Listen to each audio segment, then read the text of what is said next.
Cree, OJ Cree, Dakota, and Dene peoples, and on the homeland of the Métis Nation. We respect the treaties that were made on these territories. We acknowledge the harms and mistakes of the past, and we dedicate ourselves to move forward in partnership with Indigenous communities in a spirit of reconciliation and collaboration. So again, welcome everyone. Our first speaker tonight is Mark Irvine, who is also our chairman of our finance committee. And his talk tonight is Don't Do What I Did, Starting Out in Astronomy. I will stop my share and now turn it over to Mark. Okay. No, not sure if Ed is going to run the presentation or do I take it over here? Okay, stop. You can take it over there, Mark. Okay. Yeah, so you should be able to share your screen. Okay. I don't know if you can see my screen now. Can you? Not yet. Not yet. Share screen. How about now? Yep, that's got it. Good. Excellent. Okay, everybody. This is going to be a little on the lighter side, not too heavy on the math or physics, but more. I've been doing some mentoring in the last few months and passing along some more of the hard-learned mistakes I've made over my 20 plus years doing amateur astronomy. So that's why I kind of thought I would offer this information out to everybody. Not probably something a lot of you have experienced yourselves, but regardless, I think it's good information for everybody to pick up on when they start out. So one of the first things that happened to me, of course, when I was starting out kind of in the early 2000s, late 90s, I got caught up in all the magazines and the literature and the advertising that was very popular at the time, and I jumped into the deep end with a Schmidt-Cassegrain 8-inch, which I thought was the kind of the be-all end-all telescope. All that aperture, and I could see all this stuff as soon as I had a window of opportunity, window of time to get it out in the backyard. This is what I was going to see, and unfortunately, that was just a misunderstanding on my part, or a misconception, because what you can visually see and what you photograph are two different things, and most of us know that, or a lot of people who've done astrophotography know that. Although if you have some big aperture telescopes, some truss tube Dobbs or large Dobsonian telescopes, or that you can mount in dark skies, you actually can pick up some color. But because of the nature of your eye, it's much, the cones are much more sensitive to contrast. So they see kind of shades of gray, and not what I expected, unfortunately. Being an accountant, the physics wasn't always necessarily my strong point, but so anyway, this is kind of where I jumped in with these nice pictures, and this, I've always been kind of technically inclined as well. So I love gadgets, and I love kind of things that look complicated, and literature just basically expounds on that. You take a look at the picture. I think it's actually an LX50 on the left-hand side there, but like no end of intrigue on my part when I see that. Of course, when I set it up, this is what I got to see. And, nothing like a bit of a belly drop, but again, not so much because of the equipment, but because of my concept and my understanding of what my equipment was going to let me do. And there was nothing wrong with the equipment. The equipment actually did quite a good job. It kept me occupied for many years, probably 10 years of my 20 plus doing this. And what I did was I learned to appreciate what it did give me versus what the advertising and the magazines promised me by publishing what they did. So word of advice there is, of course, take the advertising with a grain of salt, and speak to members, speak to people who understand and know what they're doing with telescopes, and you'll probably save a little bit of a you'll save some disappointment, I guess, that's kind of the key thing.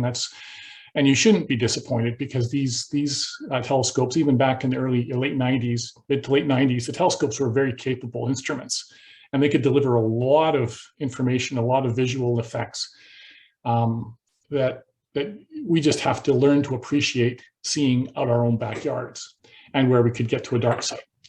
So again, one piece of advice was basically try to take advertising with a grain of salt, because they're going to put whatever they need to sell the item they need to sell. The next thing that I did was invest a pile of cash in more toys. In my words, I just basically said to buy the biggest and best you can afford, and then assume you'll grow into it, which is kind of a philosophy I've often used in my life, saying, okay, well, this is what I can afford, so let's get it. And it's a home observatory, which, you know, basically I started doing back in 2010. And it's probably taken me 10 years to grow into it and mature enough to be able to appreciate what I have. The unfortunate part is where I built it, south end of Winnipeg, it's been nothing but growth and congestion. So while I had maybe a good year or two with it, and really darker skies to the south of me, it's basically a collage of houses, lights, churches, steeples. You know, there's a lot of light pollution in the south end of the city now. So anyway, but from investing the money in the home observatory, I've learned to use light filters, you know, quite extensively. The picture you see in the background is the cocoon, and that's taken with a hydrogen alpha filter on this telescope that's in the picture.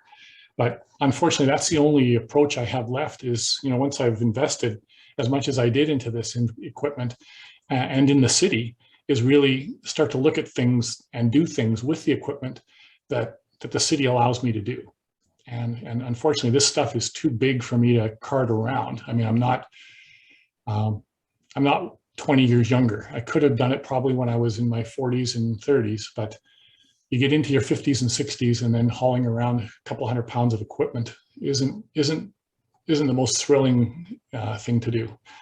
So anyway, and I could have been doing astronomy rather than trying to get everything aligned and working properly and synchronized and so on. So I probably spent a good amount of time getting this thing working the way I wanted it to work and functioning the way I want it to function. But that time could have been used actually doing more observation and photography. So another little learning for other folks. Moving down the road here, one of the things I also was a little bit impatient, so I wouldn't necessarily spend my time seeking out the advice and guidance of people who have been where I am and are, you know, and could have helped me through some of the hiccups and maybe even some of the wasted money I spent that I probably could have avoided. But anyway, this was my error, and I think it's something that the club is working to try and mitigate because of the mentoring thing that's going on right now. I've had 2 or 3 people I've been working with, and in particular, one fellow who lives in kind of a rural area. He's been involved in trying to set up, kind of a middle of the road processor system of equipment and so on. And what I've just tried to impart to him is, the value in really talking to and working with veterans, so that you get what you expect, and you utilize your time and your resources in the very best possible fashion, which, I can't expound on enough, because that's, one of the reasons to be a member of this club is to learn from the people that have been here. And I sure did. I mean, I was lucky enough to participate in a few, Glenn Lee sessions, and also some of the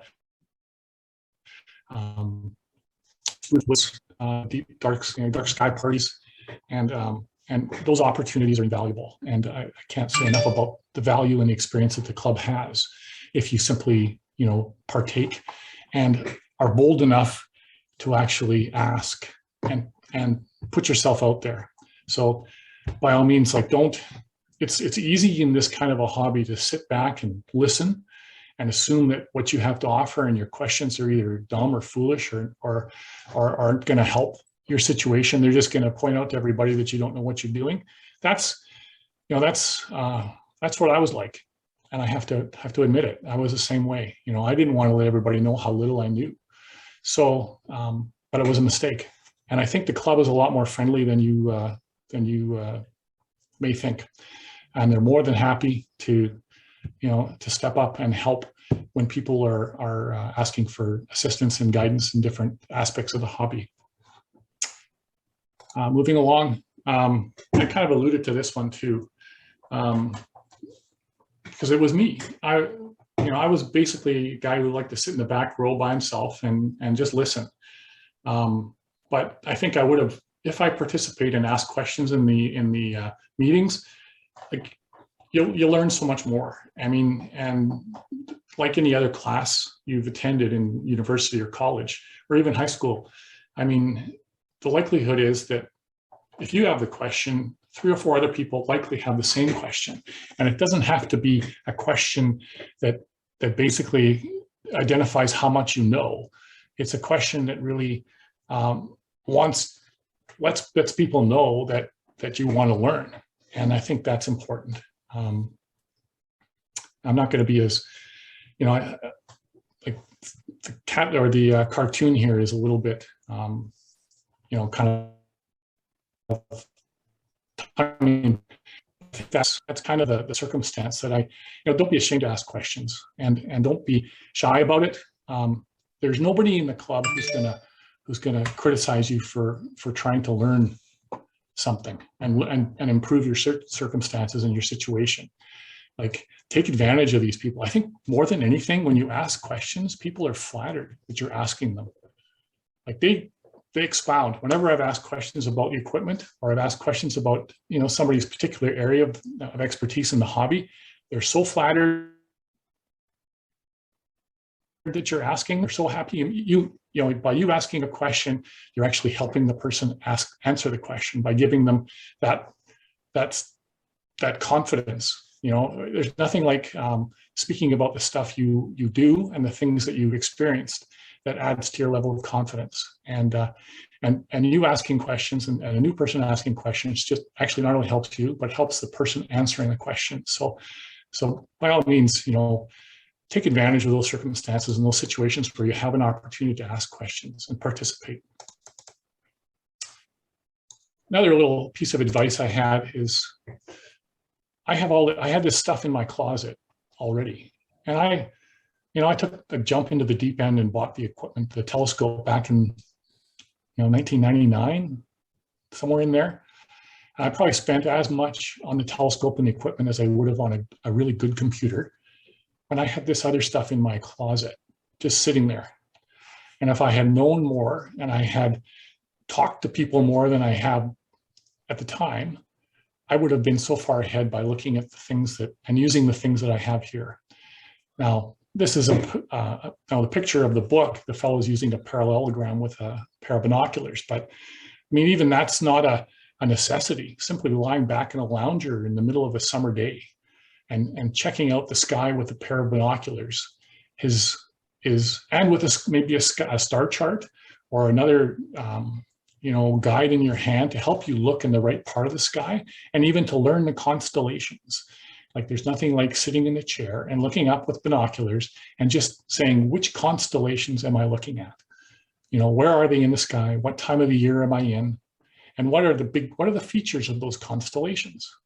Can I pick all that out with a pair of binoculars?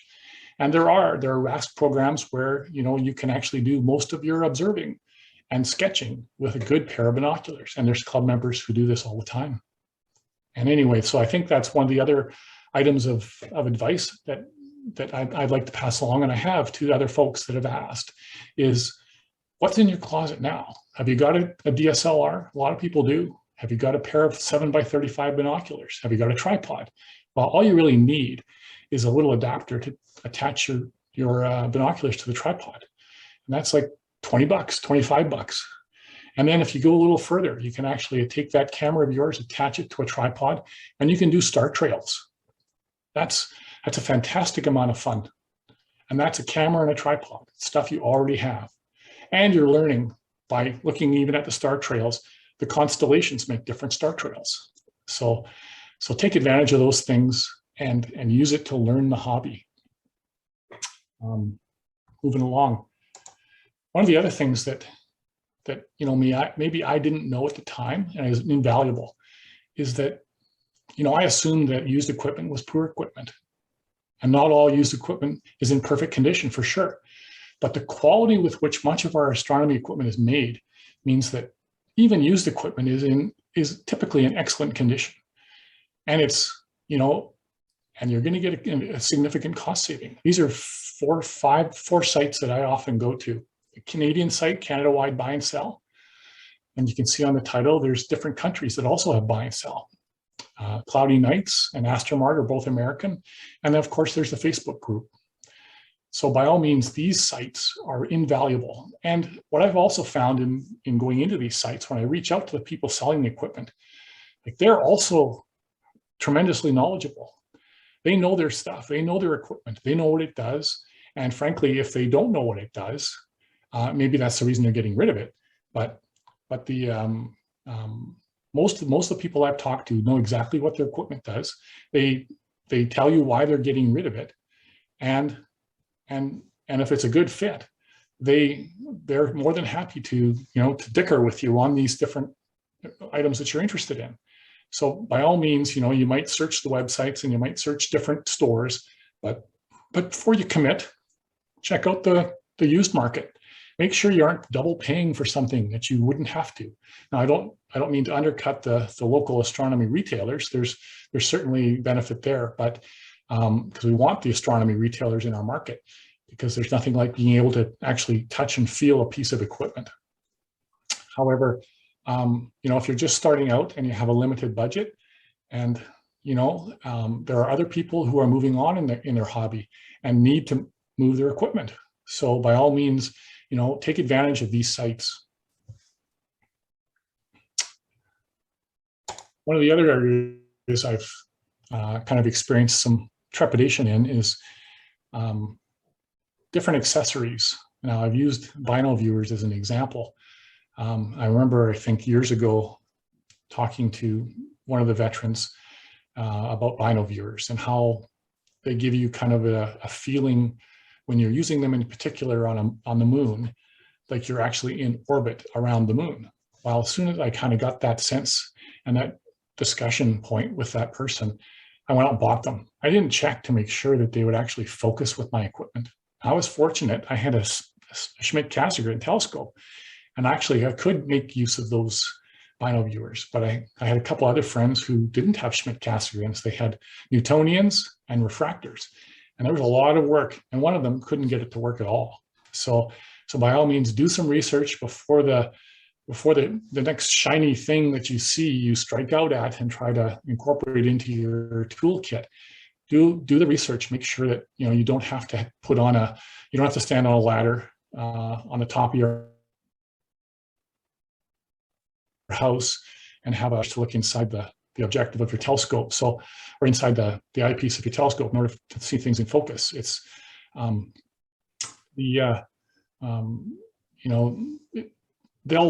stores and the people who are selling it will give you the information that you need to know if you can make these accessories work. This goes for cameras. This goes for I guess I can say the field reducers, all kinds of different accessories that go on to telescopes. Make sure that they actually do what you intend them to do before you kind of follow the advertising and jump in with both feet.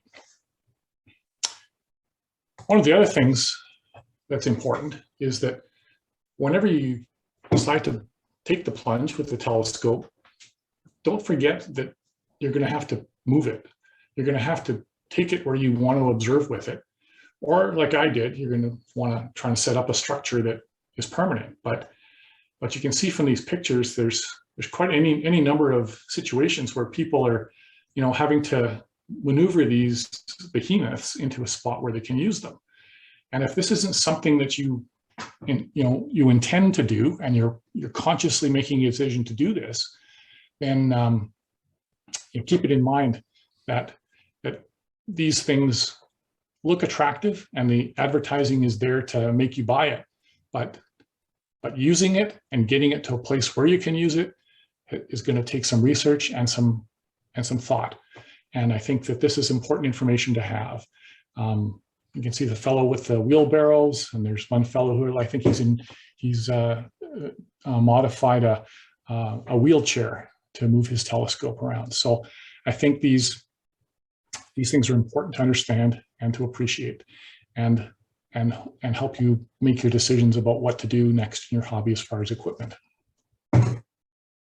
One of the other areas that I've been exposed to or done was I had my telescope out at Clear Lake one year, and unfortunately I forgot a battery. So I said, well, I can use the car. I'll hook it up to the cigarette lighter in the car, and I'll just remember to start the car once in a while. You start the car, the lights go on, so you don't want to do that.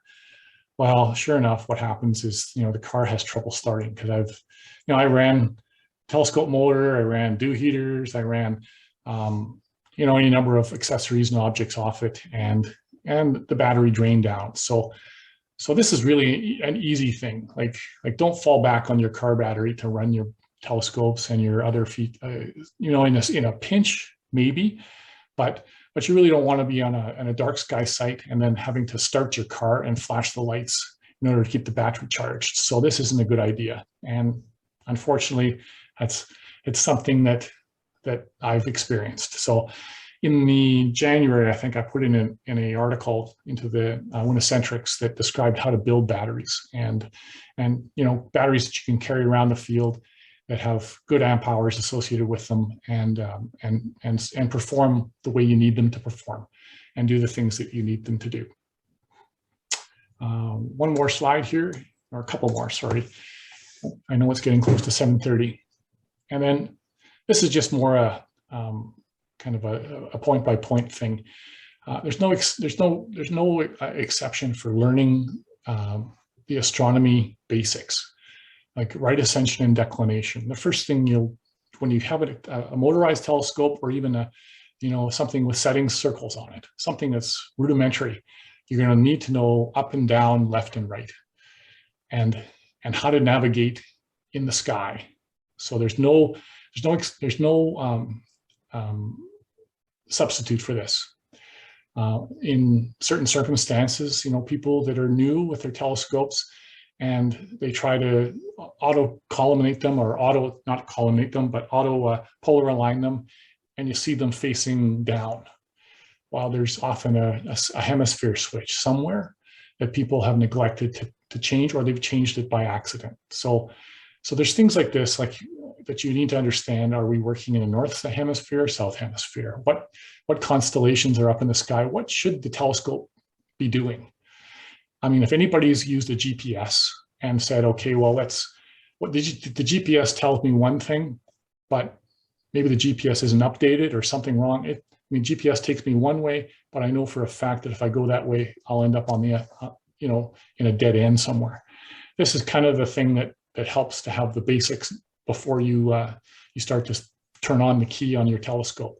Like, know some basics, where things are in your sky, the constellations, the directions, key stars, these kinds of things. Another one is the ecliptic. Okay, we use the ecliptic for planets and the moon, and it's moving across the sky, and you're sure it's an imaginary line, but again, somebody says an ecliptic to you, what does it mean? And why is it important?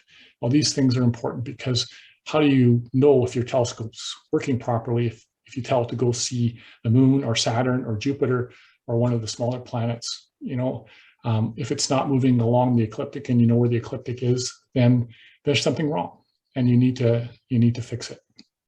Same with meridian. Some telescopes do a meridian flip, and you need to know what that means and what happens to pictures if that's what happens.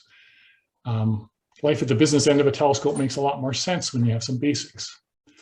One of the areas, or one of the sites that I've used quite a bit in my search for equipment is this one listed here. It's astronomy tools. I don't know if anybody else uses this one or not, but I found it very handy.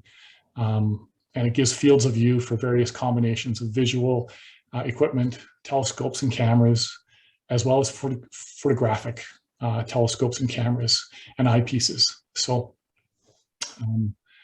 I think that's a very helpful site, and I've passed that along to a number of folks who have found it helpful.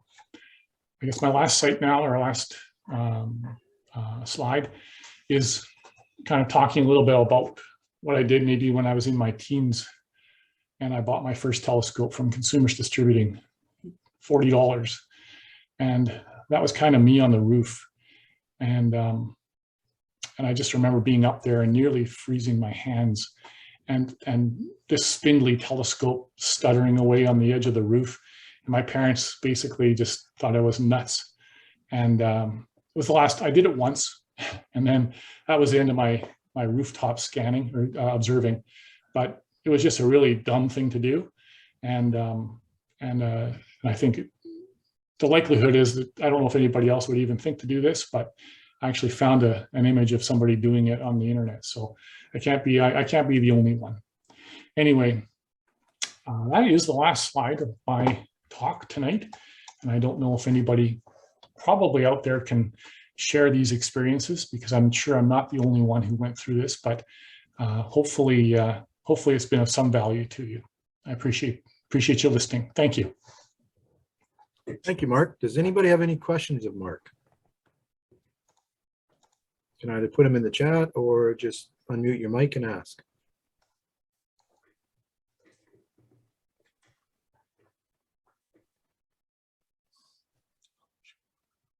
Oh, I saw Ed, but Yeah, Ed was giving you a clap. I was just clapping, sorry. oh, you're clapping. Okay. Good clap. Great presentation, thanks. All right. Thanks, Ed. And Jay says, great talk, Mark. Okay. Thank you. All right. If you can stop sharing your screen there, Mark, Okay. Well, please. thank you. Welcome.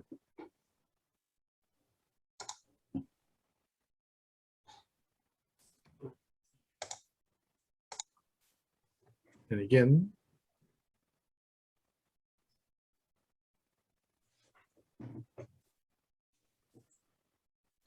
thank you again to Mark Irvine, who did our beginner's talk tonight.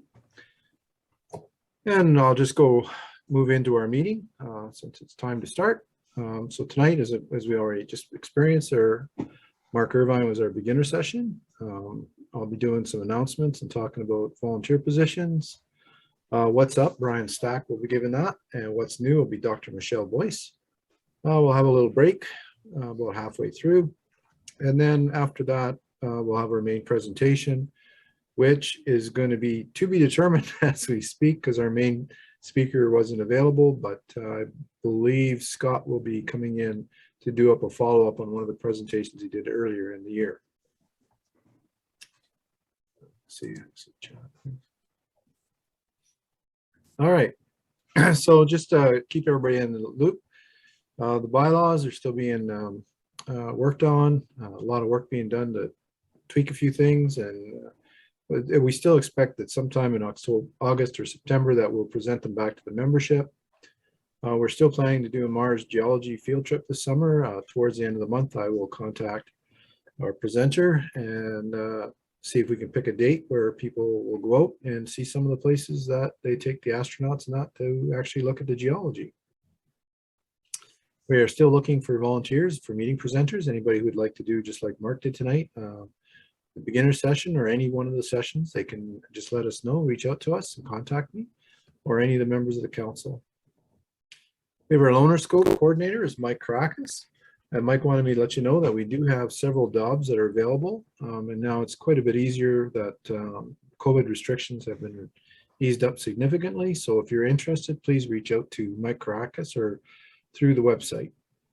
Darren Henning just also asked me to remind everyone about the Binocular Interest Group.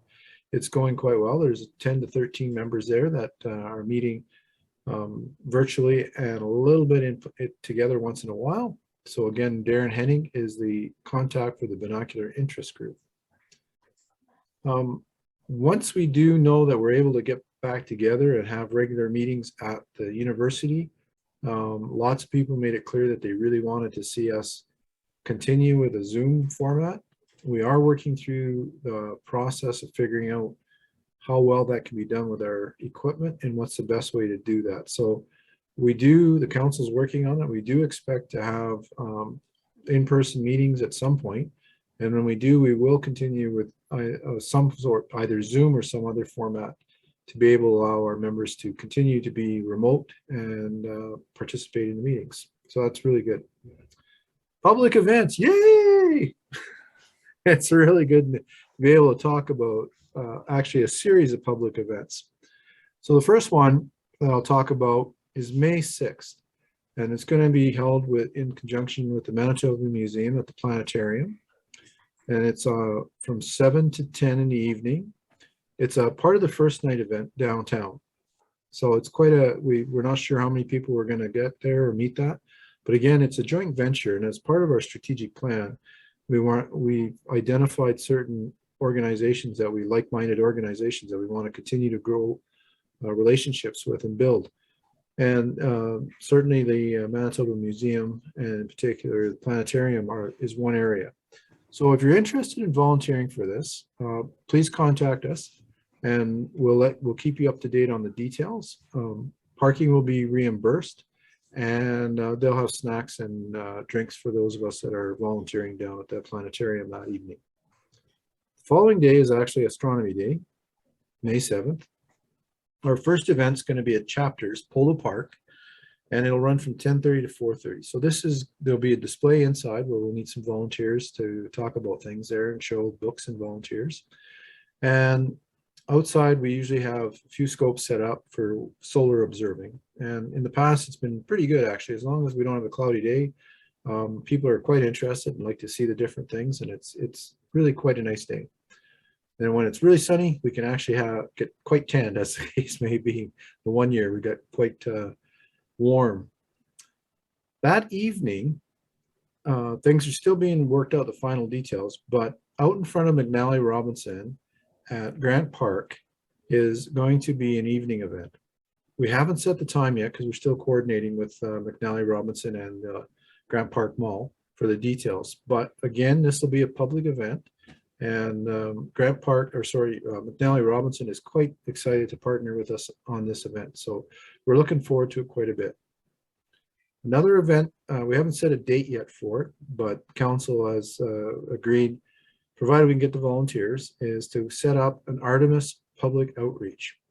And the Artemis program is the getting to the moon. And Canadian Space Agency is working with the Royal Astronomical Society of Canada to promote this, as Canada does have 2 positions on the astronaut positions. One in the first flight, crewed flight to the moon, not necessarily the landing, but to the crewed flight. And then again, position for the space, forget exact, but basically the moon space station. So we're looking to put that together. Next thing we're talking about putting together, again, provided we can get the volunteers, is a lunar eclipse, which is happening May 15th to the 16th. And potentially, we've been approached by the International Peace Gardens about participating in an evening under the stars down there. So there'll be more details coming out on these things. And if you're interested in volunteering for any of those, please reach out to myself or any of the members of council and let us know.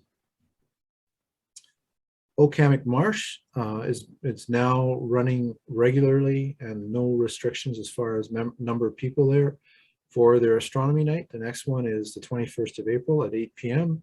And our very own Jerry Schmerchansky is the guest speaker for that evening.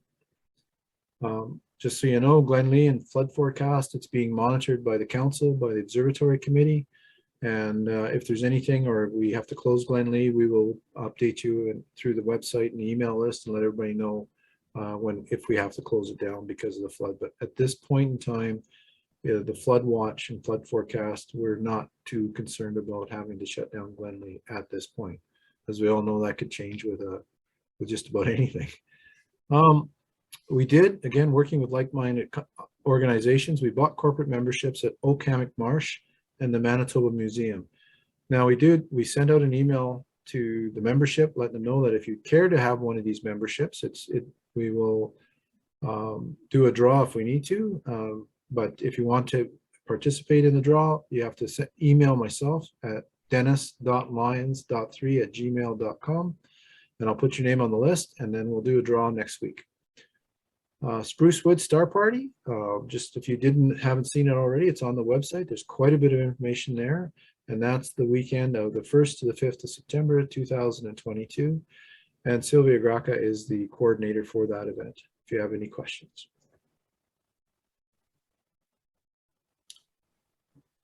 Member volunteer opportunities. Again, we're still looking for meeting coordinator, a volunteer coordinator, Spring Star Party chair, Explore the Universe coordinator, webmaster's been filled, mentor coordinator, meeting presenters, members of the finance committee, and the observatory committee. These are all areas where people, if you wish to volunteer for the center, we gladly welcome you. Again, just contact myself or one of the members of the council, and we will give you more information. Talk a little bit about the volunteer coordinator tonight. The whole purpose of the volunteer coordinator, pretty simple, is they actually coordinate the volunteers for public outreach. So instead of like in the case tonight where I said I'm the contact for everything, they would be the person that you would send your name to whenever there's a public outreach event. And what they'll do is they'll work with the person coordinating the event. They're not necessarily the person to do the event. They're the one to coordinate the volunteers. So the person coordinating the event might say, okay, I need 6 people and 3 telescopes. We put the call out for volunteers. They would notify the volunteer coordinator, and they would assist the person coordinating the event with meeting those volunteer requirements for the event to be successful. Again, the expectation is they may assist at the event, but it is not expected to attend. So it's really meant to be a volunteer position just to coordinate resources for the public events as we have them and get requests for them. Members observing night, I had put it on for tomorrow, but all signs say the weather will be terrible, so there won't be a planned members observing night tomorrow night. Does anybody have any questions? Went through a lot of stuff there. Okay, well then our next speaker is Brian Stack with What's Up. I will stop sharing my screen and turn it over to Brian. Brian is our past president. Over to you, Brian. Thank you, Dennis. Okay, well, let's get my presentation up. Dennis, could you enable my share screen? I just did that. Okay, perfect. Thank you. There. And F5. Okay, saying that you guys can see my screen now. Okay, so we'll talk about what's up for April, and we're going to touch a little bit about May. It's not really. Oh, sorry.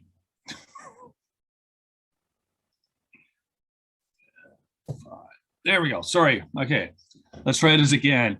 I got my pen working here. Okay, so like I said, we'll touch a little bit about May. There's a couple things Dennis mentioned about, especially the solar eclipse, or I mean the lunar eclipse.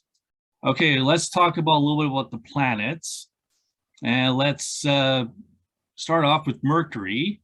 Mercury is basically right now just a little bit of more morning planet, and then halfway through the month of April, it'll start emerging as a evening planet.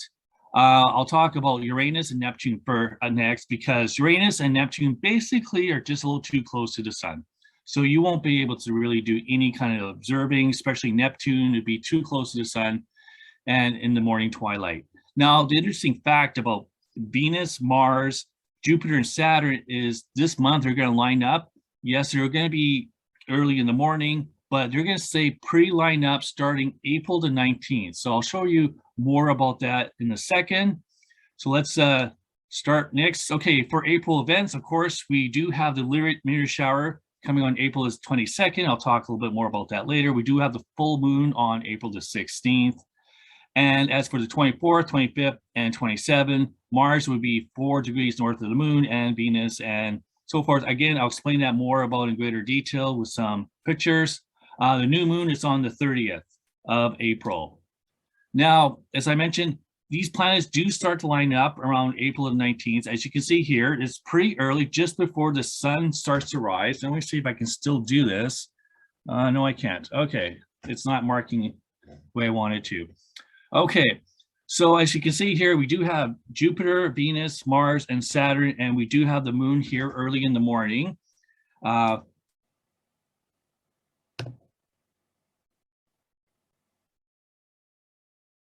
It's not, let's see. Sorry, just a minute, I got some technical. Oh, I shouldn't have.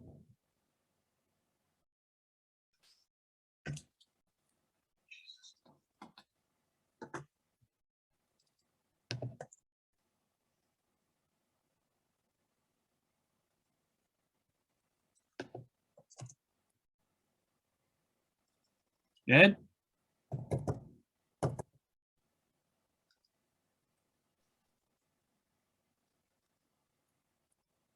I haven't done anything from my end there. Okay, something went wrong on my end here.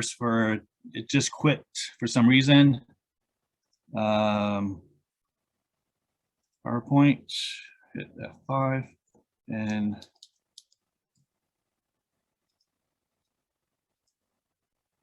then I'm going to start again. Sorry, guys, I don't know what happened here. It just quit on me. There.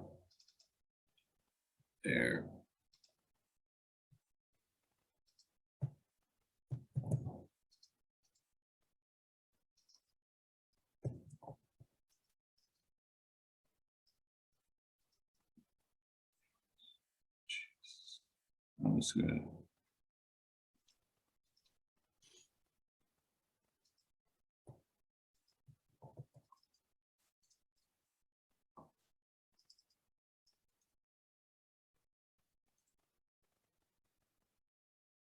Sorry about that. I'm going to just start again. Something must have crashed.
I don't know what happened here. I just can't gain control of my PowerPoint anymore.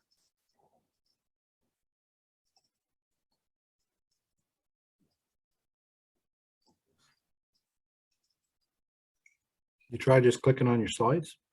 Yeah, I'm trying that right now. Just a minute, I'm going to try something else. Task.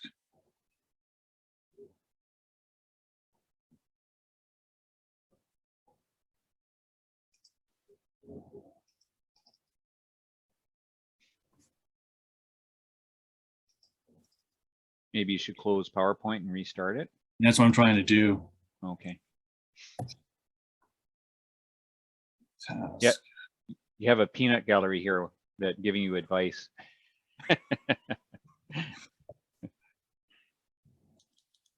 You could save it as a PDF and run that. No, yeah, I guess I'm going to task manager. I'm just trying to close it.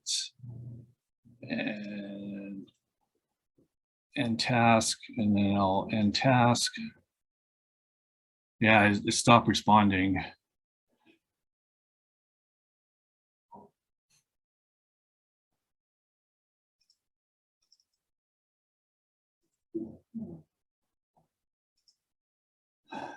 There we go.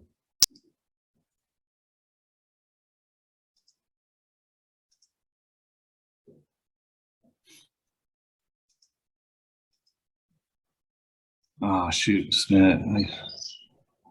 PowerPoint. I'll just start it up again.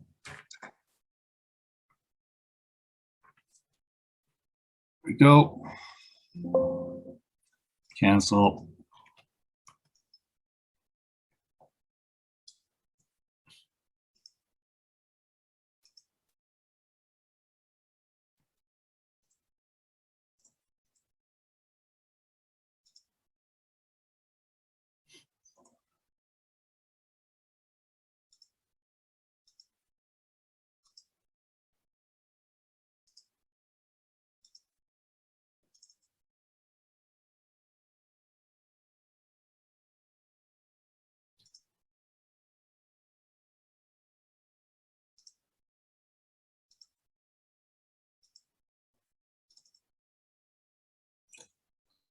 Okay, F5.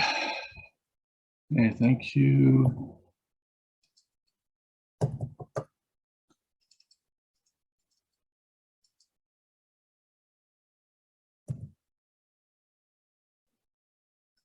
Looks like it's You working. guys can see that?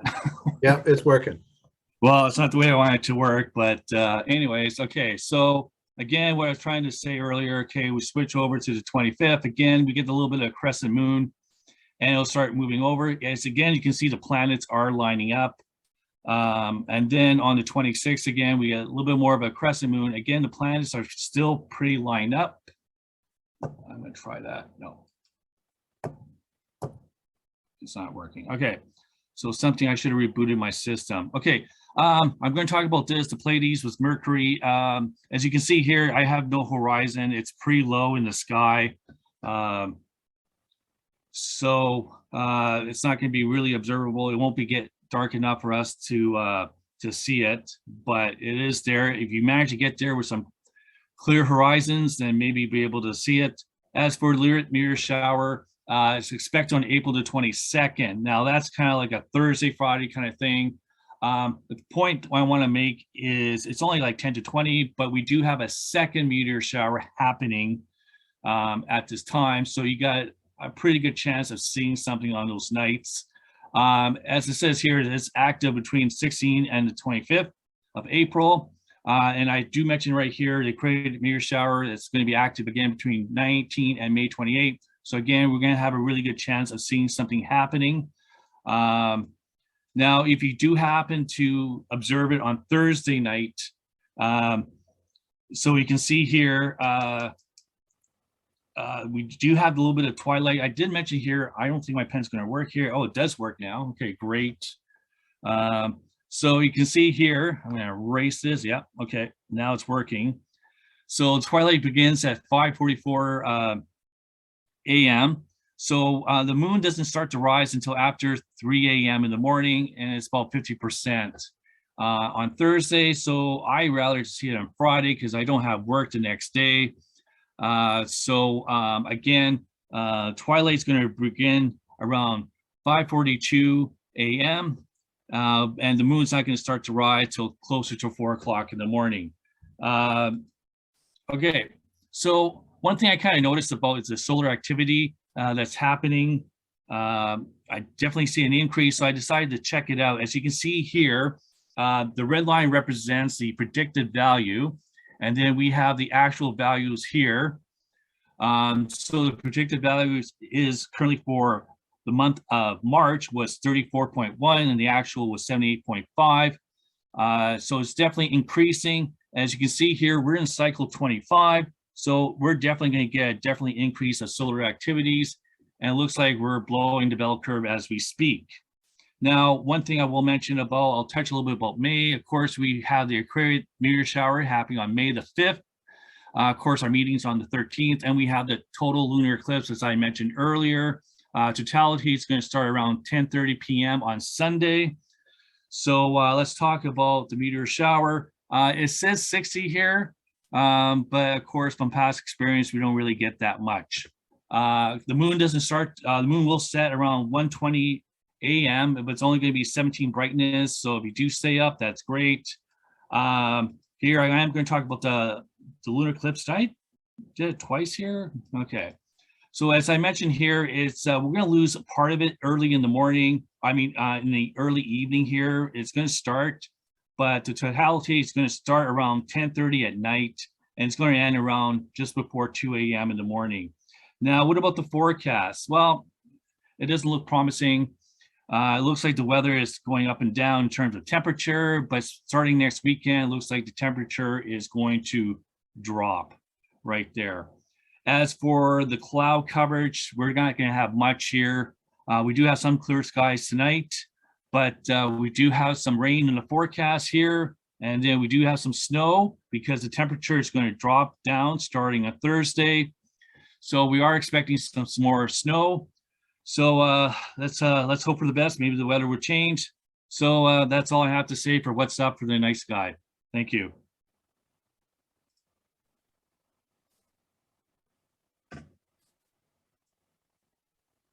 Thanks, Brian.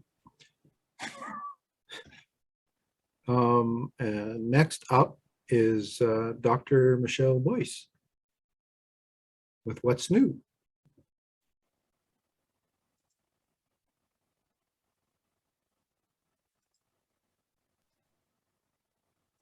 Can everyone see my screen?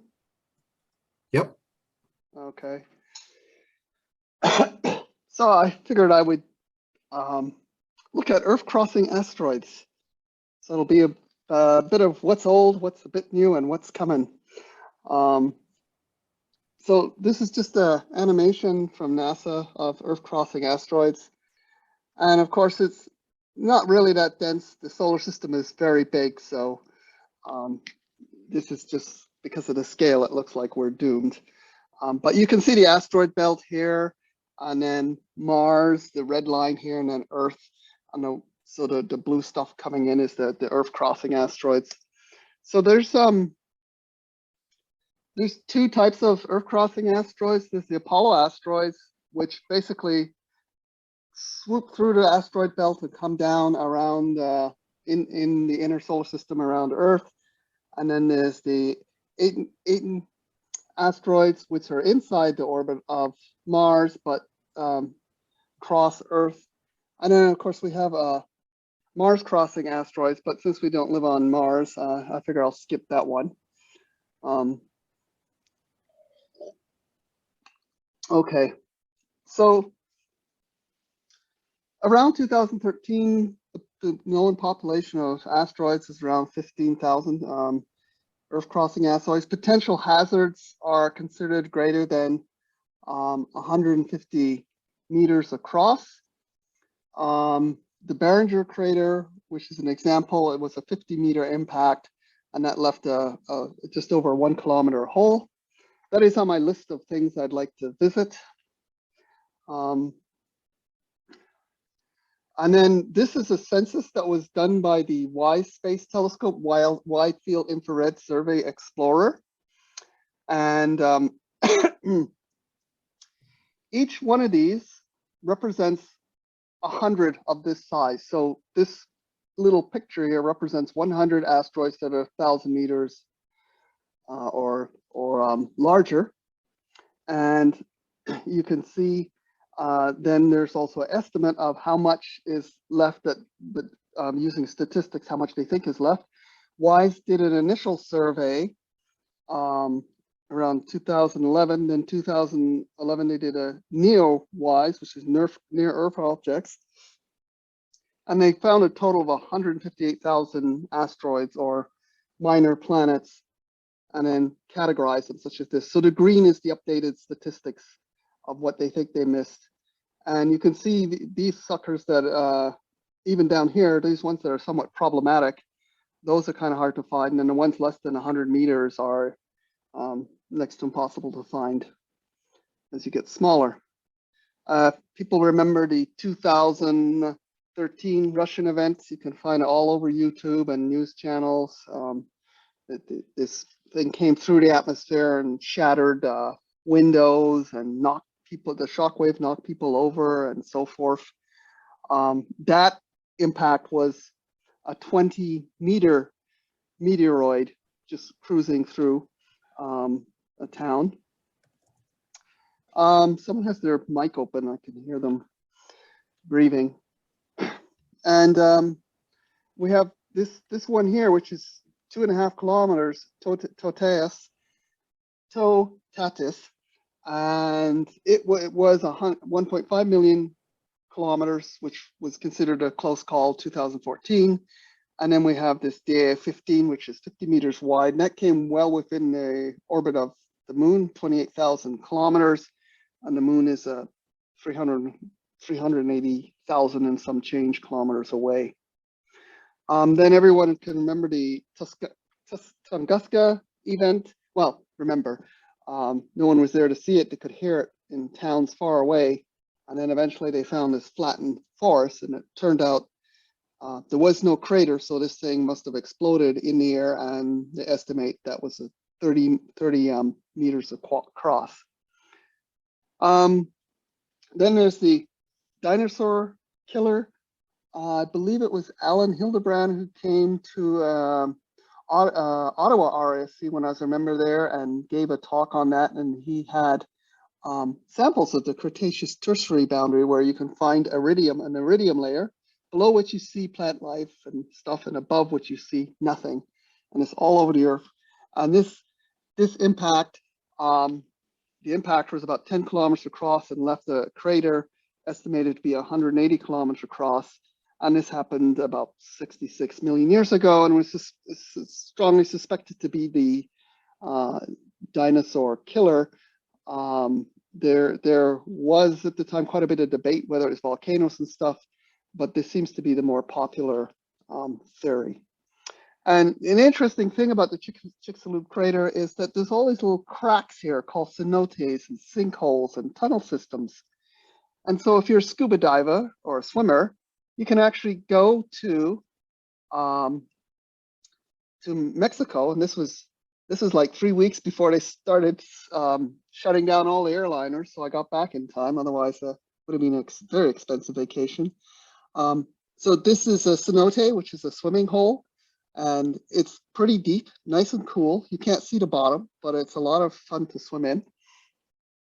And if you're into scuba diving, which I also tried, I wasn't sure I would like cave diving because I've never really dove in the confines of a cave, but it was actually quite a bit of fun.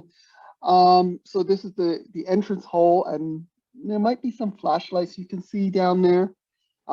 People swimming down between this crevasse to get into this complex system, which is actually fairly large. There are narrow channels, so this is a good beginner spot. And we went along here, and I did lose my ballast a bit and hit the ceiling and managed to get back down before the guide saw me, because that would have been pretty embarrassing.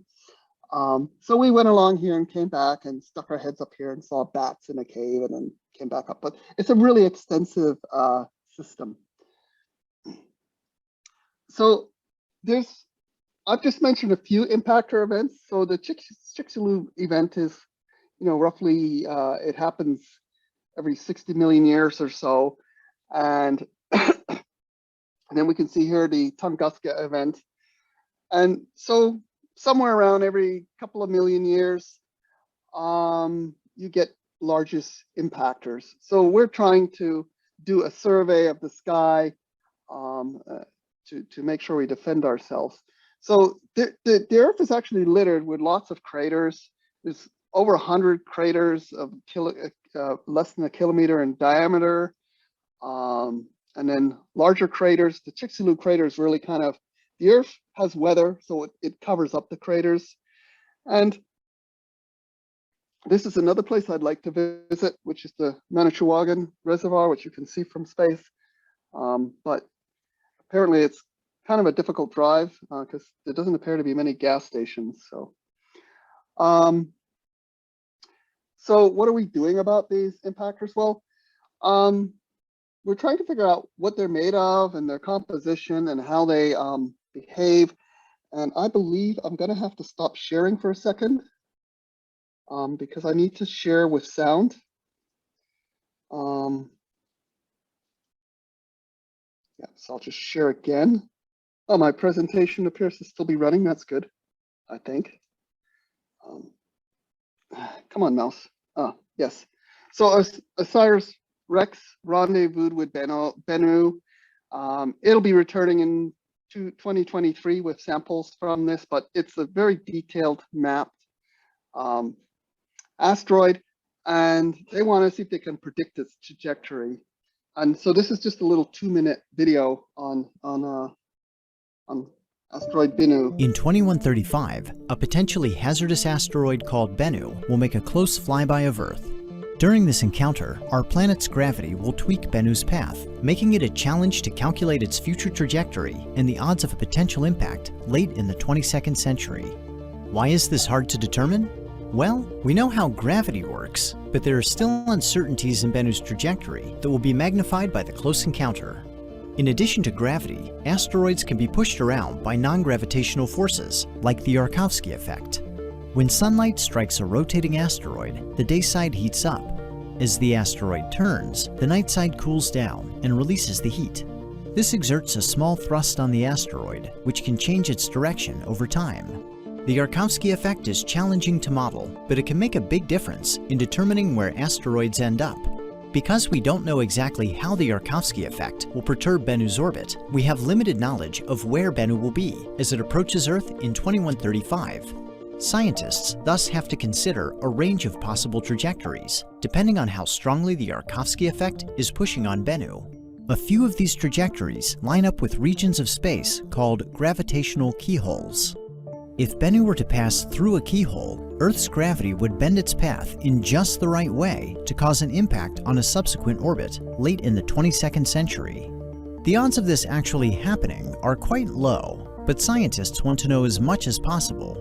That's one reason why NASA sent the OSIRIS-REx spacecraft to study Bennu from 2018 to 2021.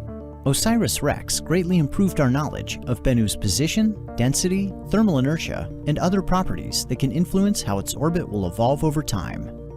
The new data allowed scientists to significantly reduce uncertainties in Bennu's predicted orbit, ruling out a number of keyholes for the 2135 flyby and eliminating several future impact scenarios.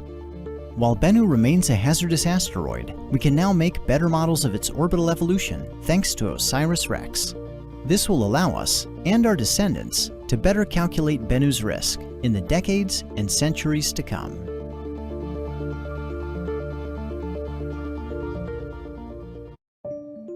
So that's what's up for 2135. So stay tuned. There's a lot of activity with probes visiting various asteroids that I could not possibly cover them all, but they're quite fascinating. So I'm just doing this last one. This is an asteroid defense experiment where they have an impactor. So they have DART, which is a double asteroid redirection test. So this is DART, and then there's a Lucia cam, which is a small CubeSat that's launched before this thing smacks into Dimorphos, which is a small body orbiting Didymos. And the idea is the impact will hit this, and they want to see how much they can change the orbit of the system. So this thing in the center is fairly massive. It's well, relatively speaking, it's 780 meters across, and you can see it's a factor of 100 times more massive than its moon. And so the idea is they've measured the dynamics of this system, and this is supposed to rendezvous with this system sometime late September, launch Lucia 2 days before, and then smack itself straight into the moon to see what the effects are. So this is like a mini laboratory. You can imagine that this is the sun, and then this is an asteroid going around. They want to, so in this mini laboratory, you can examine the details of the dynamics in a relatively isolated system. So this thing goes around every 12 hours roughly, and the impact of this 560 kilogram DART, it's going to be coming at it at 6.5 kilometers a second, and it'll change its velocity by about 0.4 millimeters a second. So you can see it's not much, but it's enough to change the orbital period as they predict by 10 minutes. So that's something to look forward to in September. And that's it for what's new. Okay. Thank you, Michelle. Does anybody have any questions for Michelle? See, Mark's giving you the clapping hands. Okay. I hope people enjoyed it. Oh yeah, lots of hands coming up now.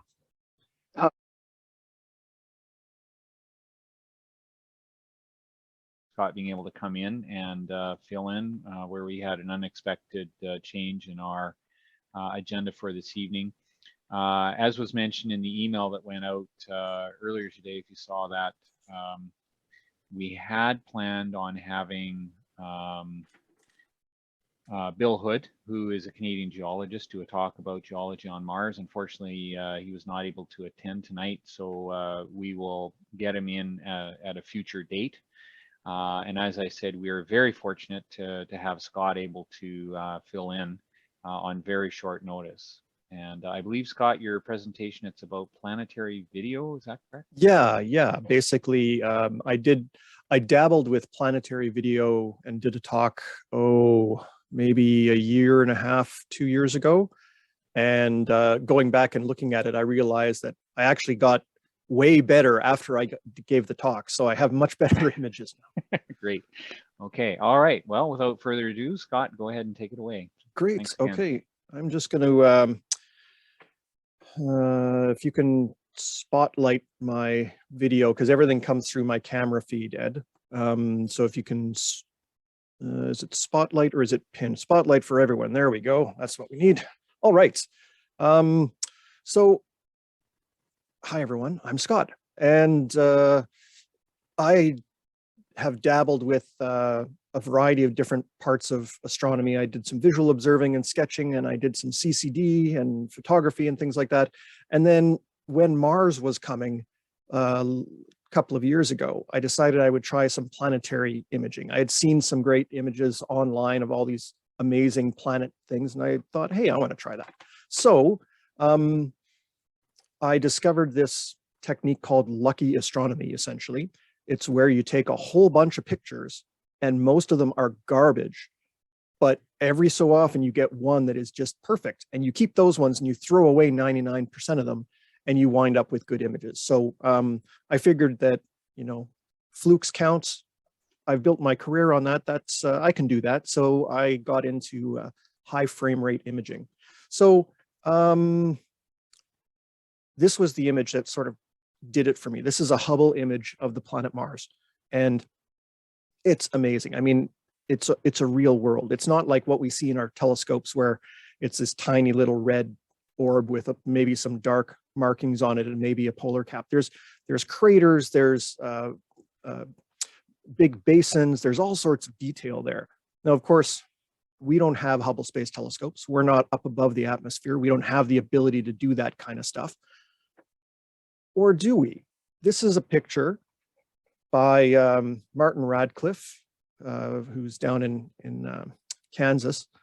And this is through a C-14 from the ground with a tiny little eyepiece-sized video camera. This is not like really expensive gear. The camera is about $300 or $400. Now, it's a pretty good telescope. C-14 Edge is pretty nice, but certainly nothing, it's not at the pro level. It's still sort of in the well-funded amateur kind of level. So you put these side by side, and just coincidentally, the image was taken with roughly the same side of Mars facing. Holy, like Hubble on the right, and this here on the left with Martin's stuff, you can see this little crater that pokes into Meridiana Sinus. You can see some of the details along here, the details in the Hellas Basin here. There's, in my visual telescope, this looks like a slightly brighter orange spot up against an orange planet. But you can see this dusky marking and this little detached area over here. Well, you can see, like, that's all in the Hubble image. And sure, Hubble is slightly clearer, but Hubble also cost way more money. So it's amazing the level that planetary imaging has come in the last little while. And it's all come from these little CMOS cameras. And in the rush, I didn't bring one inside. It's actually still stuck on the telescope outside, which I hope to use after the meeting. But basically, it's a little thing about the size of an eyepiece with a little CCD chip in it, or it's actually a CMOS chip, not a CCD, but basically a digital camera chip. And it's designed to take pictures very, very fast. 60 frames a second, 100 frames a second. Sometimes you can get up to around 100, 150 frames per second. And that's important because if you're going to throw away 99% of your pictures, you want to have a lot of pictures so that 1% still has enough information that you can put together a good picture from it. So basically, lucky imaging involves getting this little camera, sticking it where the eyepiece goes, doing all the standard things you would do, you know, focusing and making sure that your telescope is tracking the planet. You're using fairly high magnification, so having a tracking mount is nice. It's not essential, but it's nice. And then basically you just take a whole bunch of video and save reams and reams of video to your hard drive. But you don't wind up with a great picture from that. So this is the system that I was started off with. It's a 6-inch Orion Ritchie-Chrétien telescope on a Skyview Pro mount, which is sort of the low end of the equatorial mounts.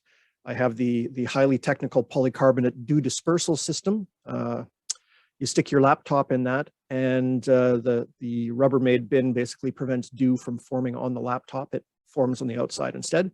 And then you use, I guess I have to get rid of me here. Then you use free software.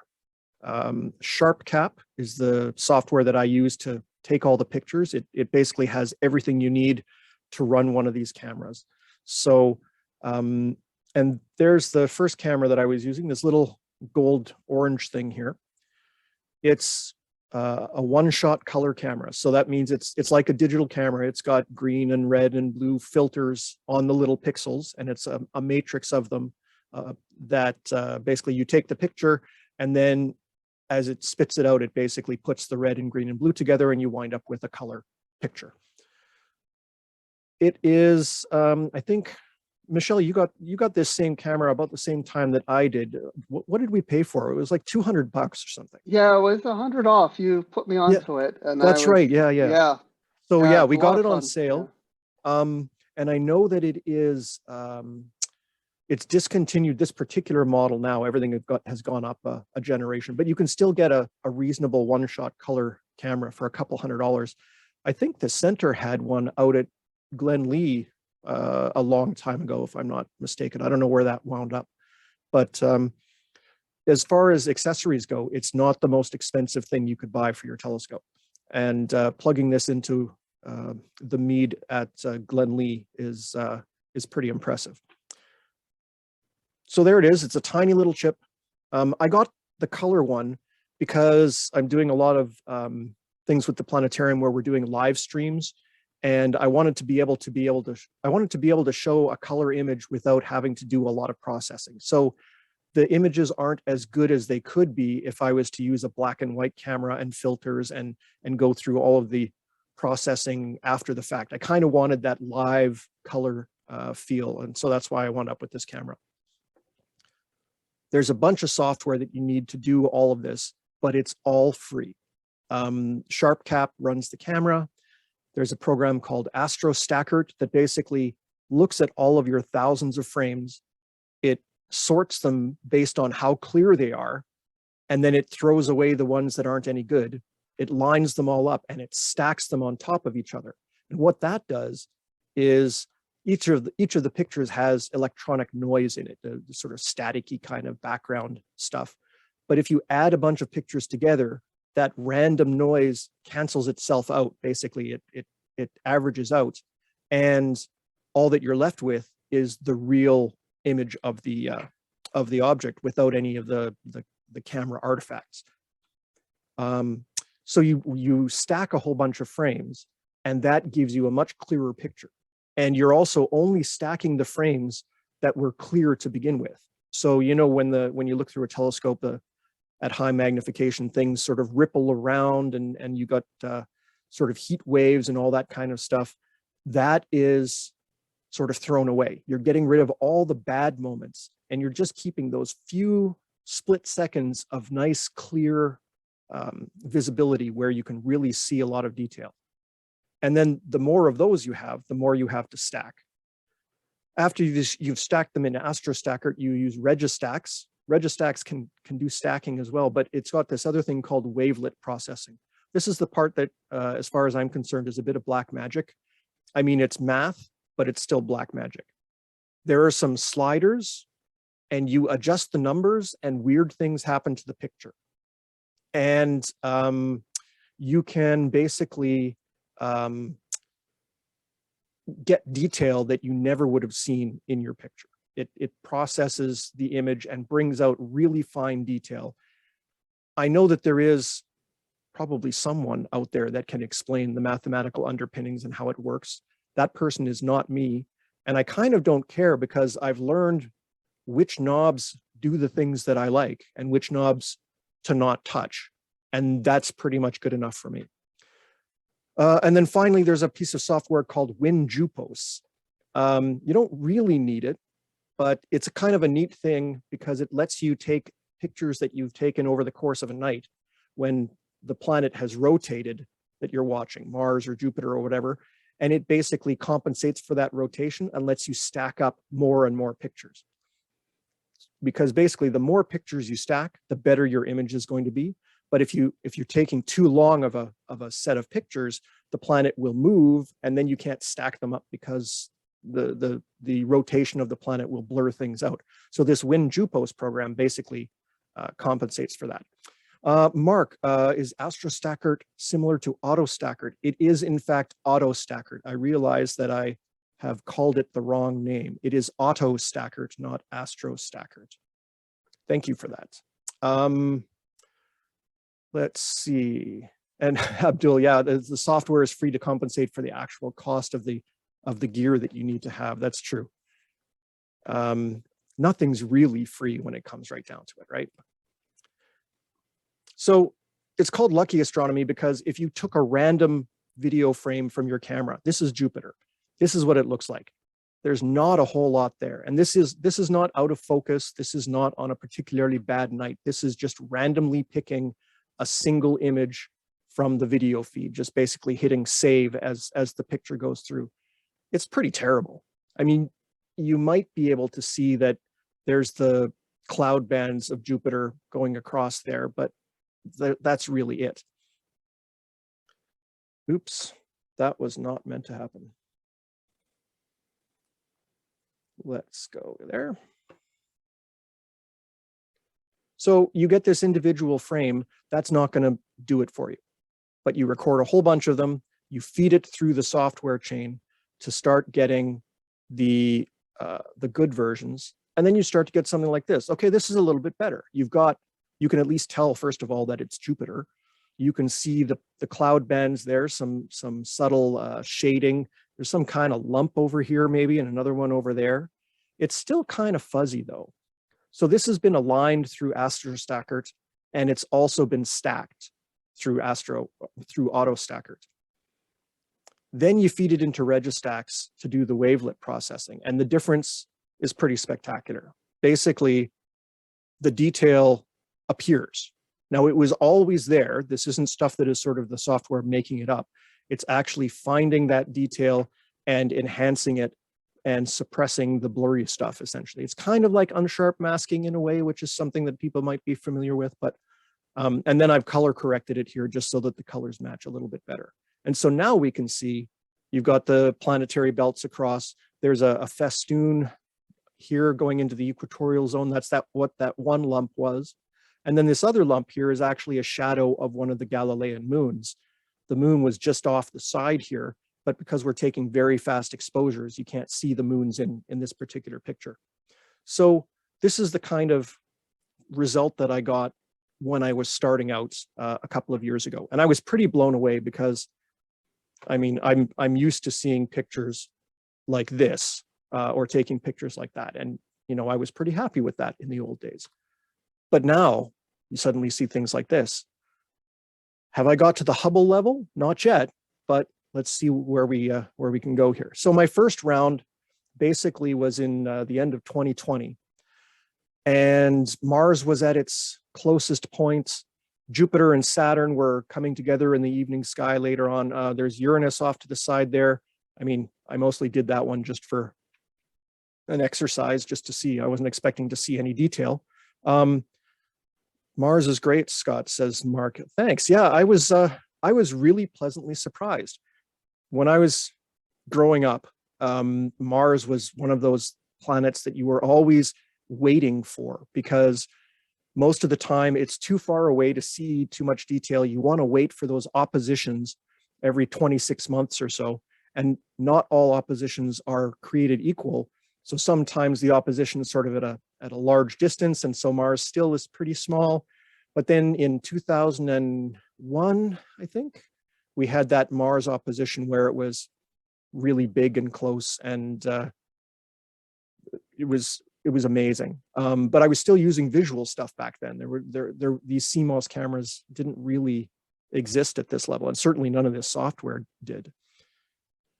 This time around, it wasn't the closest opposition in 2020. It was sort of a middle-sized one, but there was a lot of detail there. Now, I don't want to put this up next to the Hubble Space Telescope picture, but I will say that this image was carefully calculated to be taken at the same time as the Hubble Space Telescope image, so that the rotation was similar. So, and you'll actually see some similar features. There's Meridiani Sinus. I don't think I quite see that little crater that I pointed out before, but here's the Hellas Basin with some of that dusky marking and so on. Not Hubble level, but still pretty nice. I was pretty proud of myself. Then I got a new telescope. I picked up, Kevin Galka was selling a 5-inch Antares refractor that used to belong to Jerry Shmerchansky. And I picked that up and started using that as my planetary scope. And man, that was a really big improvement in resolution. Partly, I think, because I was getting better with using the camera and the software, but also partly because that scope is just pristine. It's lovely. And so I started using that on the planets, and that's been my main planetary observing scope for quite a while. That's not supposed to happen either. How interesting. So the Mars image that you saw was shot through that refractor. And this is what it looked like after you run it through a couple of rounds of software, where it has already picked out the best images and stacked them to reduce the noise. This is sort of the best unprocessed image that I was getting. And it still looks pretty disappointing. I mean, you can't see the polar cap. I mean, you can tell it's Mars, but it really is sort of lackluster. This wavelet stacking process is just so amazing in what it can do. That's the same image. Now, there is a little bit of noise here. This is an over-processed image. And you can also see that there's some color halos here. Mars was relatively low when I shot some of these frames. And I didn't have one of those atmospheric dispersion correctors at the time, the little prisms that you could, yeah, exactly. Michelle said ADC. The colors of the light all bend at different angles when they come through the atmosphere. And you can get a little device that fits in front of your eyepiece or in front of your camera with a prism that offsets that, and it makes all these things line up. So I got one of those, but it didn't arrive until after Mars was done, because for some reason, people were buying them up while Mars was at its closest. So I have one now, and I will be quite happy when Jupiter and Saturn and Mars all start coming higher up in the sky, so that I can try them all out this time around. I'm not sure why I have 2 slides there. Oh, this tells you how long ago I did this first presentation. It was done in 4.3 aspect ratio. And when I converted it here, it stretched out a couple of the images. On the left is an image created by the program WinJupos. Originally, it was designed for Jupiter observers. And what it would do is it would basically show you where the moons were going to be and show you where the different features were in the Great Red Spot and stuff like that. So you could kind of know what to look for. Well, they added support for all the other planets. And so even though it's called WinJupos, it's a wonderful tool for Mars observers because it tells you exactly when and where all these features are going to be visible and what the longitude of the central meridian will be. So that way you can actually make a complete map of the globe of Mars with your own images. And if you're missing certain areas, you can see when that area is going to be visible to you on what nights or what time of night and so on. Really, really useful program. Also free. Definitely get it before Mars opposition coming up at the end of the year because it is a great program.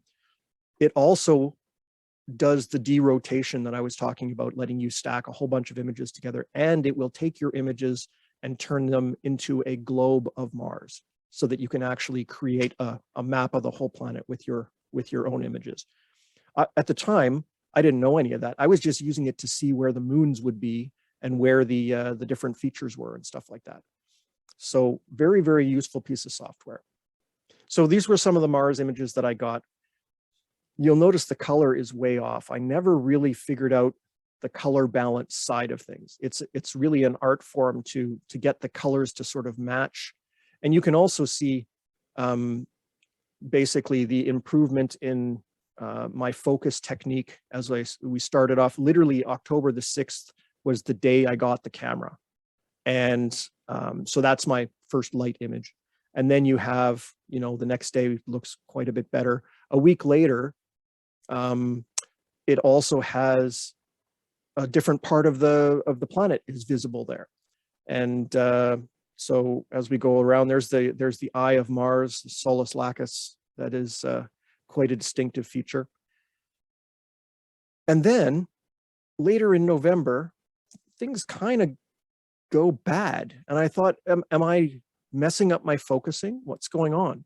Well, there were some dust storms happening in the atmosphere of Mars. You can actually see some of them right along the limb here. There's actually a sort of a cloud there that is not a defect. That's actually something in the atmosphere of Mars. So that was pretty cool to see that kind of stuff in my own images.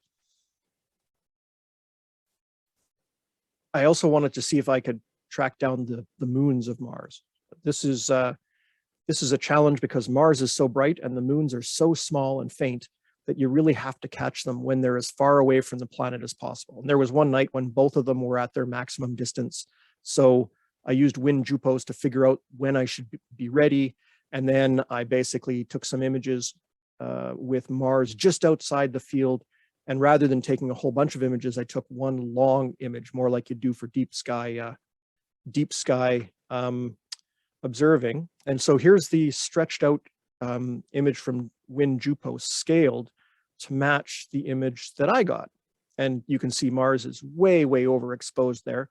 And Phobos, even though it's brighter, is just lost in the glare of Mars. I'm not convinced that I was able to detect it.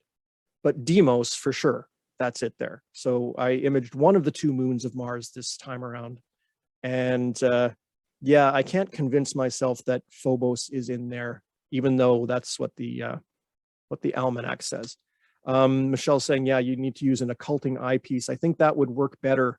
There was some diffraction happening off the edge of the chip, and the brightness of Mars was just basically reflecting through the silicon chip, and you were just getting a lot of glare. So I have figured out how to make an occulting eyepiece, and so this opposition, I will be ready, and I will bag both of the Martian satellites with this camera as well. So then Mars, you know, faded away, and I imaged Jupiter and Saturn a little bit, and then what else am I going to do? You know, well, I've got this camera, and it does take long exposures. I'm going to just try it out on things randomly. So one night I just pointed it at the Ring Nebula and started taking pictures.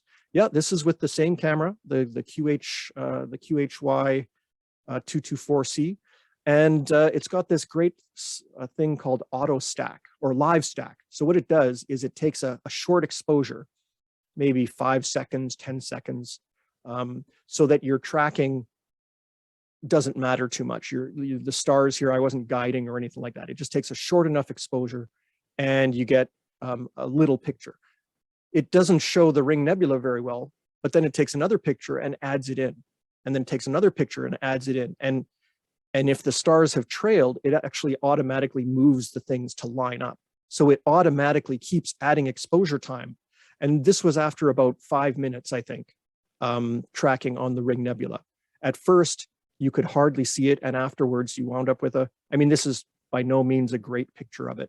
But for something that wasn't even supposed to work for deep sky objects, I was pretty pleased. And again, this was 2.5 years ago. No, 1.5 years ago. So I still didn't quite know what I was doing, but it was cool to see. You know, you got the central star there, and you've got the red and the yellow and the green layers and things like that. Again, I never really learned the color correcting, but it was an interesting process to just play around with. And then I got the new refractor and I learned how to focus properly. And I'll tell you, I hate focusing. It's such a pain and it's so annoying and it's so critical to your results. I think that I probably left half of the detail that I could have seen lying on the floor because I didn't focus carefully enough when I was setting up in those early days. It's not that I learned to do anything better. It's just that I took the time to focus. So if you're going to do any kind of imaging, remember, focus is crucial. Don't skip it. It's not worth it. This is a little sequence of images. I basically shot a 2-minute video, and then I waited 5 minutes and shot another 2-minute video and waited 5 minutes, shot another 2-minute video. And then each of those 2-minute videos were sent through the software to come up with a single frame that was nice and clear. And then I put it in as an animated GIF, like a little movie here. And so you can see the rotation of Jupiter in the course of 15 minutes. You can see that the planet is rotating. If I really wanted to, I could calculate how far, say, this little blob here moved in that time and convert that to, you know, an angular measurement and derive the rotation period of Jupiter based on my own observations, which is kind of cool. You can also see up here, there's a satellite. This is Io that is just starting to move onto the planet. Jupiter was down pretty low at the time, and so it's still not terribly clear, but this was my first rotation video. And I really love these because they really show the dynamics. It's like seeing slow motion video, those shots of things exploding with a slow motion camera, or the time lapse of plants growing where it's all sped up. Playing around with the time variable really shows you things that you don't see any other way. And so that's one of the things that I'm playing around with now. So this was my first animation. Then I started playing around with learning how the wavelet processing worked in Registax. Boy, that is complicated and it's trial and error, and it really is sometimes counterintuitive. Often you think, oh, this button makes it look good, so I'll use more of that button, but that's exactly the wrong thing. Sometimes more or less is more. It's a very complicated system. And I sometimes feel like I'm just flailing around with it, that I don't really know what I'm doing until I get a picture that I like.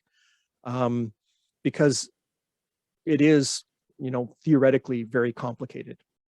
In practice though, there are some sliders, and you just adjust one of the sliders and see what happens. And if you like it, you keep going until you stop, and then you adjust the next slider. And there are YouTube tutorials on for, you know, suggestions for where to start and things like that. So there's a lot of things out there that have popped up in the last year or two that are really, really helpful. But an image like this of Jupiter, I'm pretty proud of. It looks, well, it's better than anything that was in Sky and Telescope 10 years ago, which is, I think, pretty good.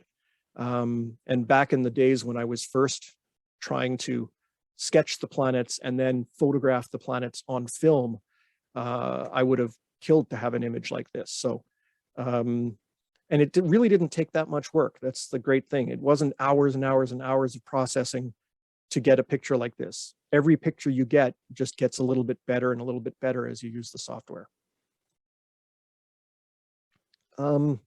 This was, I think, a picture that was supposed to go before that one, just because it's slightly earlier in my history here. This shows one of the downsides of this process. You really have to make sure you get lots of frames, because when you start stacking them together, if you don't have enough, you can introduce artifacts or noise. Like here we see sort of a colorful band that is going across the planet, kind of turning the equatorial bands almost into the letter Z here. That's not real. It's perfectly aligned with the pixel array on the chip.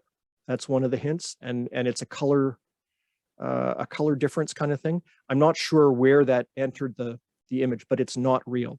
And so if you over process your images, or if you don't have enough images to get rid of all the noise, you can actually have a picture that shows stuff that is not legit. And so that's, for me, that's a big problem. I really want to work on being able to eliminate those kinds of things in my images.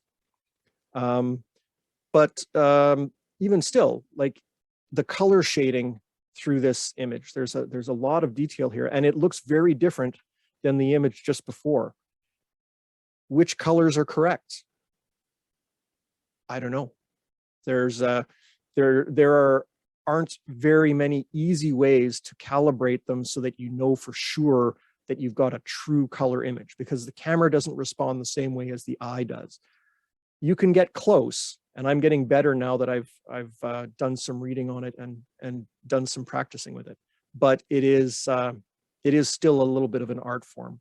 Those of you that have heard Jan English talk about the Hubble images and the color selection that they went through with Hubble Heritage Project will know what I'm talking about. The color, there's no such thing as true color anymore. In fact, I don't think there ever was. We just fooled ourselves into thinking that there was such a thing as true color, when it's actually a highly individual perception. Let's see, where is my next image?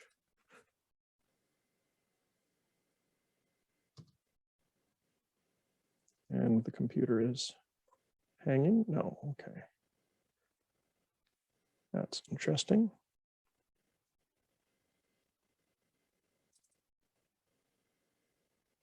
Let's go back.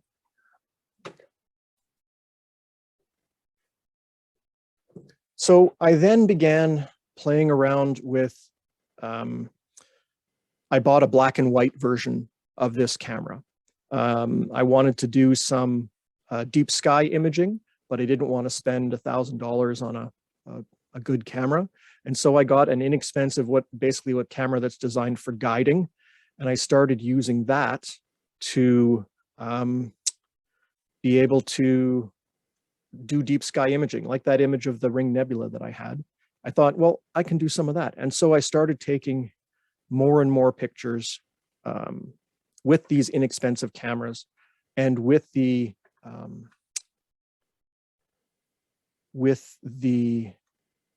idea that I would, process them together and come up with a decent image. And so I've started doing that. I'm just going to try and transfer my view here so that I can show you one of last night's results. There we go.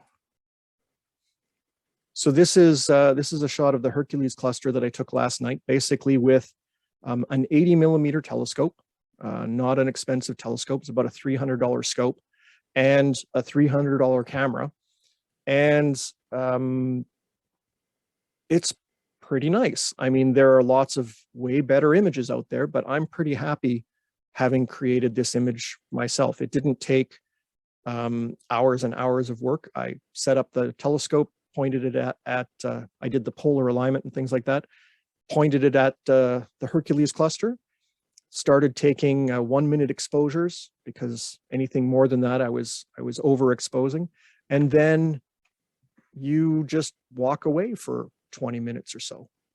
I went back inside and put the kids to bed. And then I came back and there were these photographs or images waiting to be stacked together, and you do basically the same process as you do with the planets, except because you're taking a long exposure, you're taking like a whole 1 minute exposure, the seeing that's split second changing doesn't really come into play as much. You still have images that are better and images that are worse, but usually it has to do with the guiding or just the tracking of your telescope. Sometimes you'll get a slight trail to the images, and so you don't put that one into the stack. You throw away, I think I threw away about 1/3 of the images that I used because I hadn't, I set up very quickly.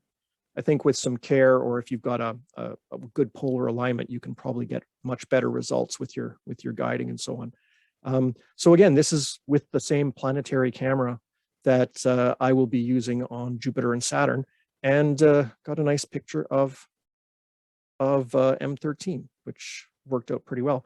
Very versatile, these cameras. I do have other cameras. I've got a DSLR and I've got a CCD camera that I bought from Kevin as well that I've used.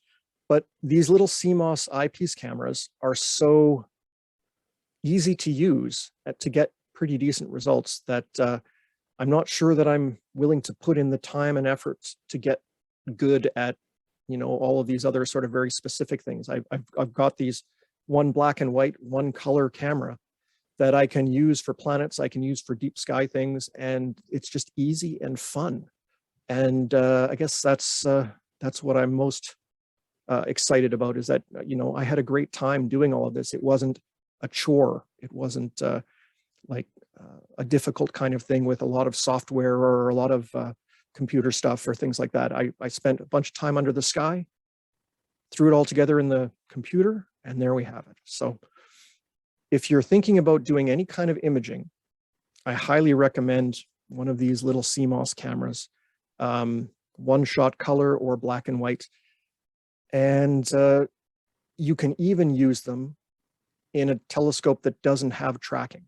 If you're going to image the moon or the planets, things that are so bright that there's lots of light, you pop it into your Dobsonian, for example, and you start taking images. Now, yes, there's no tracking, and so the image moves across the field of view, but you're taking so many pictures per second that you're almost freezing that motion. Almost. It's probably not perfect, but I've seen some pictures taken with a 10-inch Dobsonian and no tracking. That is amazing. I mean, conventional wisdom is you can't take images through a Dobsonian telescope except of the moon, but you see some planets. And I even actually saw recently one of the people in one of my astronomy classes shot a picture of the Orion Nebula through their Dobsonian with their cell phone and got a great nebula picture. So use the gear that you already have and see what you can come up with. I usually have a better conclusion than that, but this was put together very, very quickly. So does anyone have any questions or other experiences with these cameras? I know a few people out there have them and are playing around with them. I have a question. Okay. Yeah, I'm thinking of trying to use my Mac for the Ring Nebula. I'm just wondering what your opinion is of that, because I noticed you managed to get an image there, but I wasn't sure what you were using. Oh yeah, that was with I think that was with the 6-inch Ritchie Chrétien, and I think that it is easily possible in your Mac. That's what, like 120 millimeter you've got or something like that? It's a 5-inch.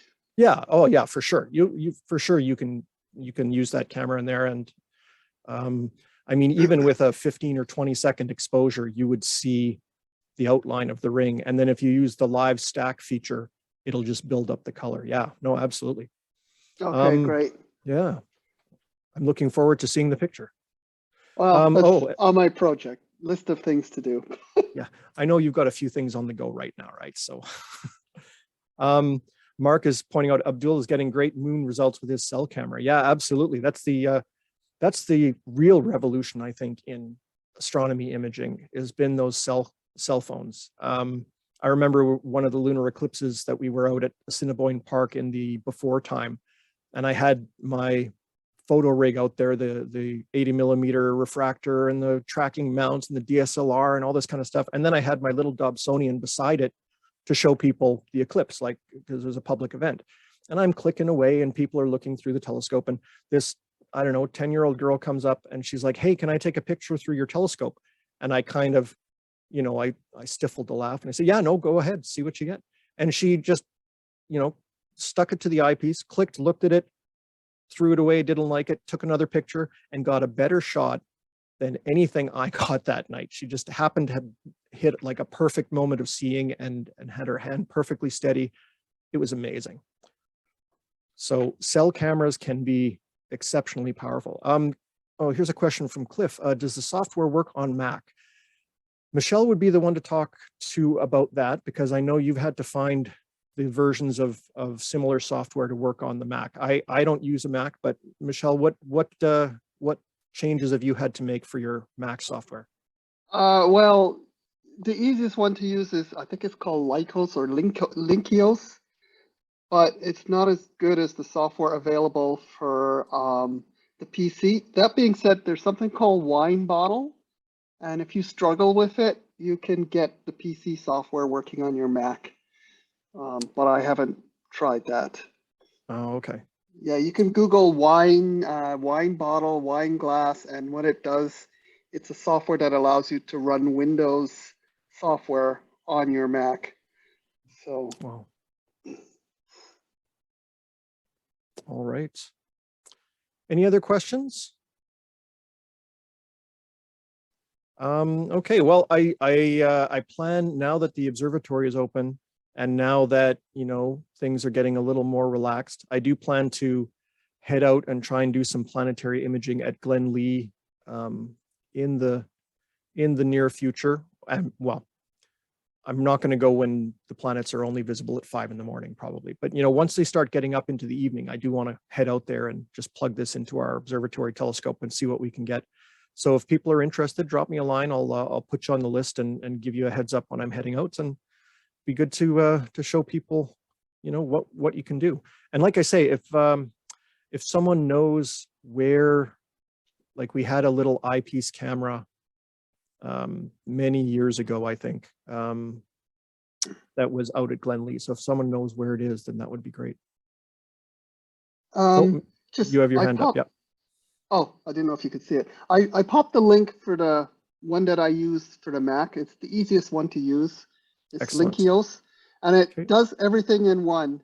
Oh, nice. Yeah, it's a good starter, actually. Yeah. That's great. Yeah, that is the downside to the you know, Registax will do a lot of these things all for you. But AutoStacker actually does a better job of stacking in terms of the options that it has. You probably wouldn't notice that initially, but as your images get better, you sort of don't want the software to be a limiting factor.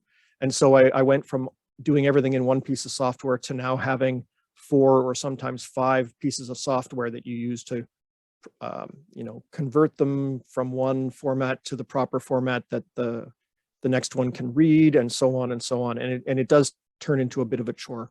So if there are any software folks out there that want to write an all-in-one planetary lucky imaging piece of software, I'm sure it would sell. Okay, well, thanks very much. And hopefully we'll see some more images over the next little while.